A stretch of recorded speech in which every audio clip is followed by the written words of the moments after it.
Bem-vindos novamente ao meu canal. Para quem tá chegando agora, meu nome é Daiane. Estou me formando em Direito, começando agora uma nova etapa, um novo canal no YouTube com vários pontos bacanas para serem abordados. E essa semana, além do unboxing da Wallbox que eu realizei, fiquei de fazer a saga morando sozinha, né, dando dicas do que você pode fazer, o que você precisa fazer, que ainda vou gravar esse vídeo.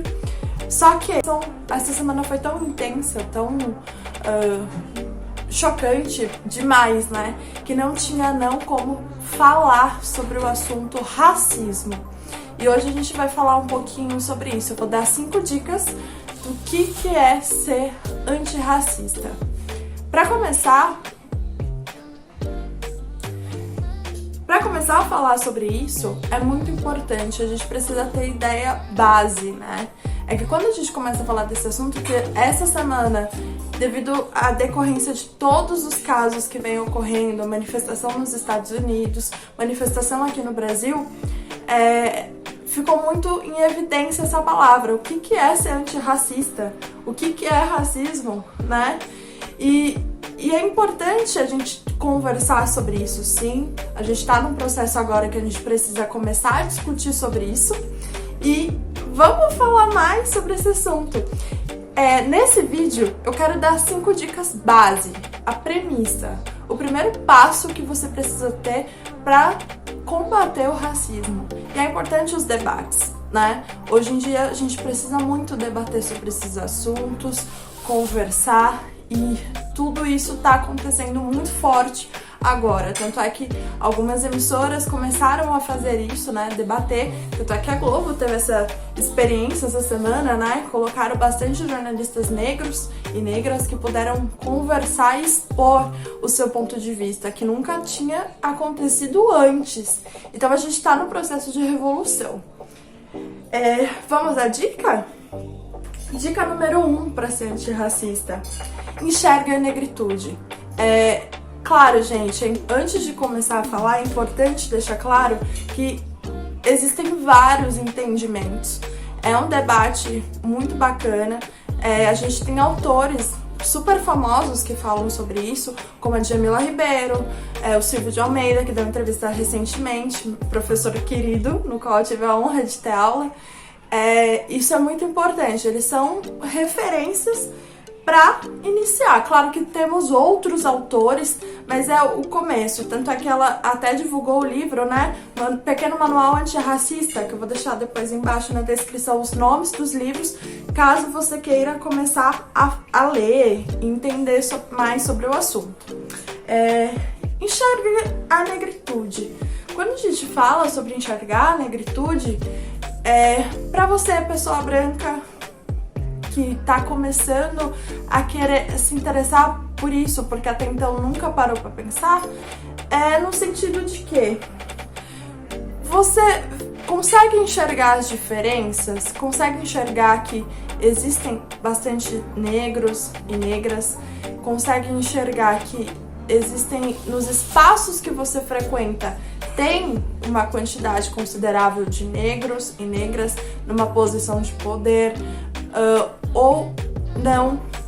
Como é que você se enxerga tudo isso, né, nessa questão social?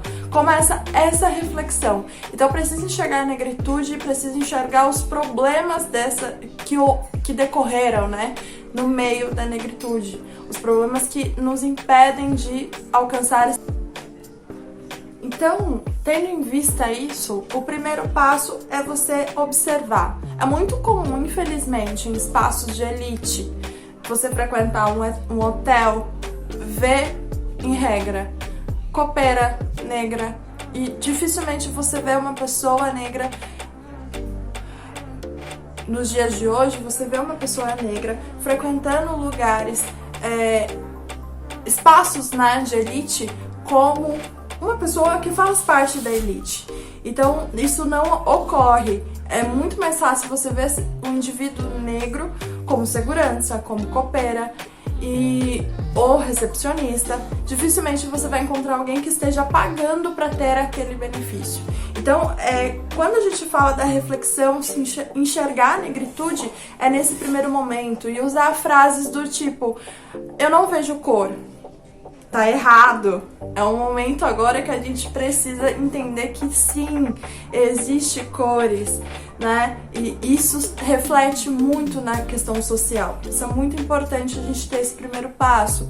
Usar falas, né, que machucam, confundir. É muito comum o músico, por exemplo, você encontrar um cara negro que toca violino, mas quando ele se apresenta como músico, você automaticamente vai linkar ele a um percussionista que faz parte de um grupo de pagode. Isso tá errado. E ao longo da minha vida, o meu gosto musical sempre foi muito diferente. Eu não sou muito fã de pagode. Eu gosto de rock, eu sempre gostei. E ouvi muitos comentários do tipo ao longo da minha vida. Ué, uma negra linda dessa ouvindo rock? E tá errado. Isso é racismo. Às vezes a gente não percebe. Cabe essa reflexão, né? Que agora a gente tá começando a debater. É importante deixar isso claro. Próximo tópico. Reconheça os privilégios da branquitude. Quando a gente fala sobre os privilégios, é importante você ter a ciência de que eu sou branco e preciso reconhecer que eu tenho os privilégios. Um exemplo bem comum que é usado é numa situação de uma abordagem policial. Você vai ver que a forma de tratamento, infelizmente, da polícia é completamente diferente. Ver uma pessoa branca sendo abordada e uma pessoa negra sendo abordada. Às vezes a pessoa negra não fez nada e é tão agressivo e você vê que isso gera incômodos. Então, automaticamente ali já existem um privilégio. Claro, é importante a gente entender que a gente tem N tipos de preconceitos, tá?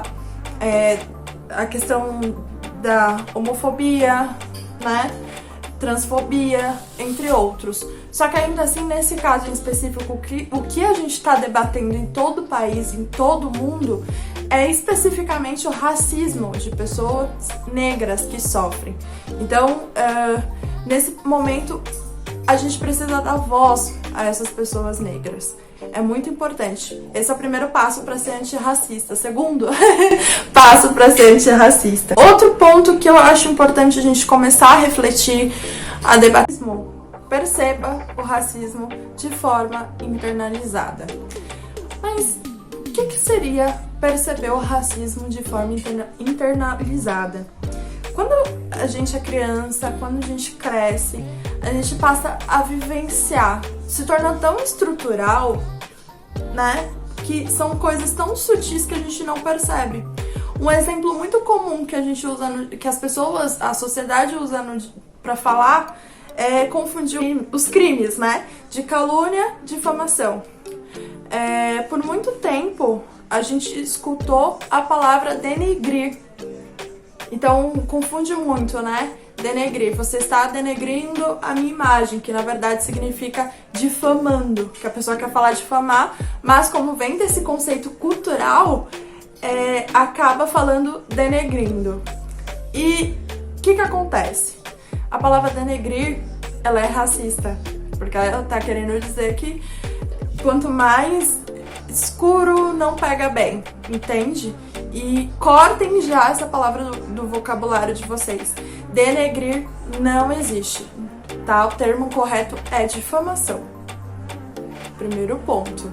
Então são coisas tão pequenas, tão sutis, que passam desapercebidos e a gente não percebe, mas começando a observar melhor, ter essa reflexão entre si, é importante. E também, sim, a gente tá num processo agora que todo mundo tá chato. A gente precisa começar a contestar coisas que antes não eram contestados. A gente precisa passar por esse processo de tudo contestar, é muito importante.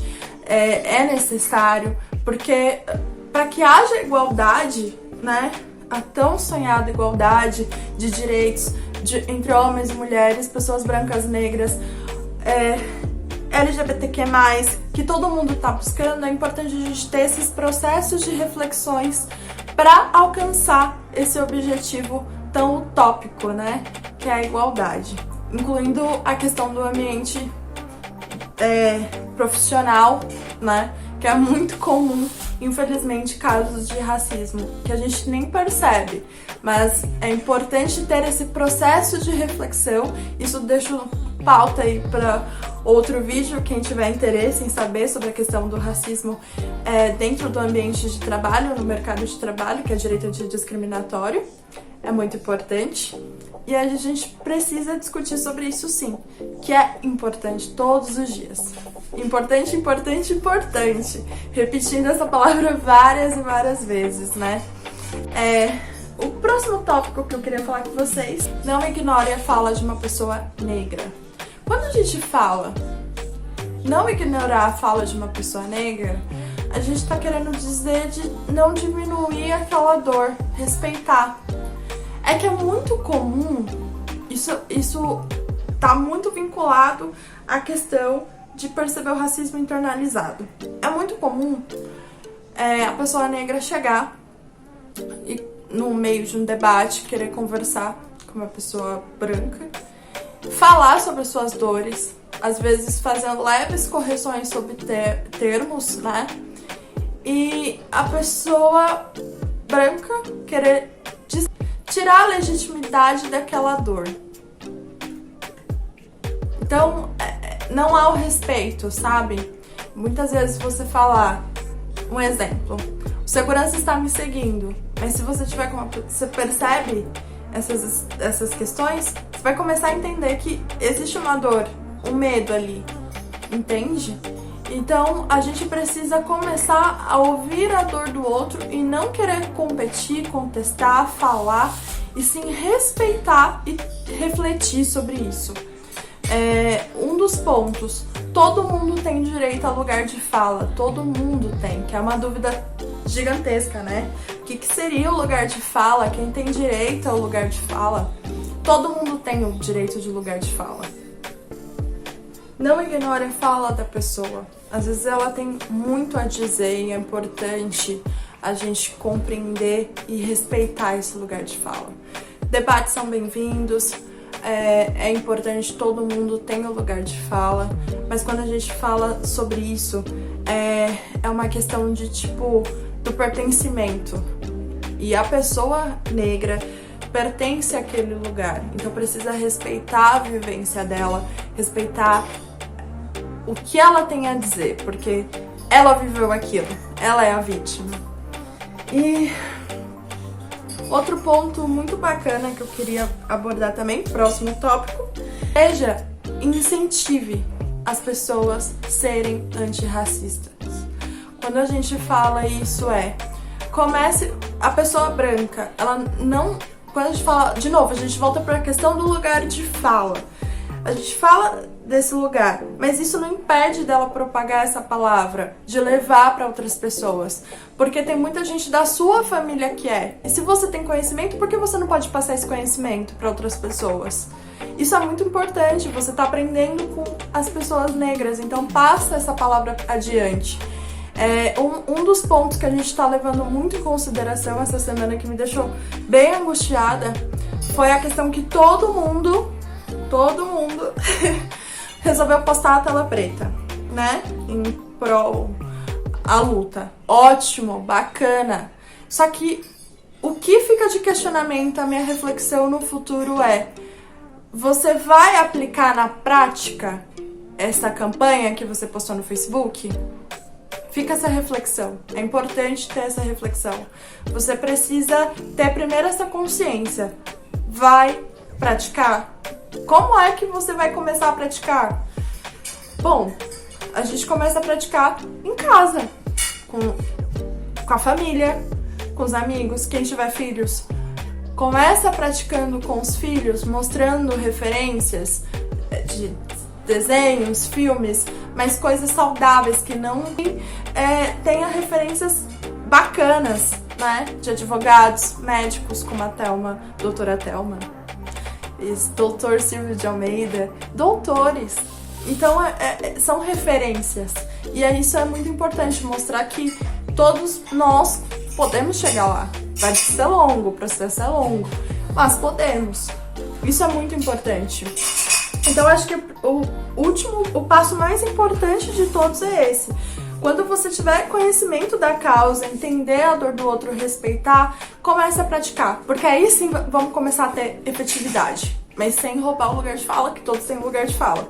Mas a gente pode deixar uma outra pauta, um outro vídeo, quem quiser, quem tiver interesse, pra gente falar sobre a questão do lugar de fala também, tá bom? E por último, não menos importante, que uma das coisas que eu vi muito essa semana também, e que me perguntaram muito, é sobre a questão do Neymar, que é uma pessoa negra, famoso, não se posicionar sobre os fatos ocorridos. Um amigo meu me perguntou sobre isso, várias pessoas me perguntaram sobre isso, e o que a gente entende? Que uma das formas também de combater o racismo é não ficar cobrando as pessoas para ter posicionamento. Não é porque a pessoa é negra que ela quer falar daquilo. E nesse caso, essa semana, como foi extremamente pesada, pessoas morreram, é um assunto pesado. Exemplo, a gente tem vários pontos. A gente fala do racismo estrutural, racismo institucional, racismo recreativo, N assuntos. Eu não domino todos. Eu não vou saber te dizer sobre direito penal voltado para o racismo, a ação da polícia, por que as pessoas morrem. Primeiro, porque dói. Segundo, não temos a obrigação de citar essa dor. E não cobre isso das pessoas. Não cobre isso das pessoas negras. Nesse caso, cabe a você, se conhece, se sentiu tocado, poder participar da luta sim, isso não impede. Mas nunca cobre jamais as pessoas negras que fazem militância a falar sobre o assunto, ok? Quero agradecer imensamente a todos que viram o vídeo até o final, muito obrigada. Espero que tenha ajudado muito essas dicas básicas, né, sobre o tema. Não se esqueçam de dar o like, se inscrever no canal. E se tiver interesse sobre esse assunto e outros temas, não esqueçam de comentar e seguir no meu Instagram. Beijo, gente! Obrigada, muito obrigada!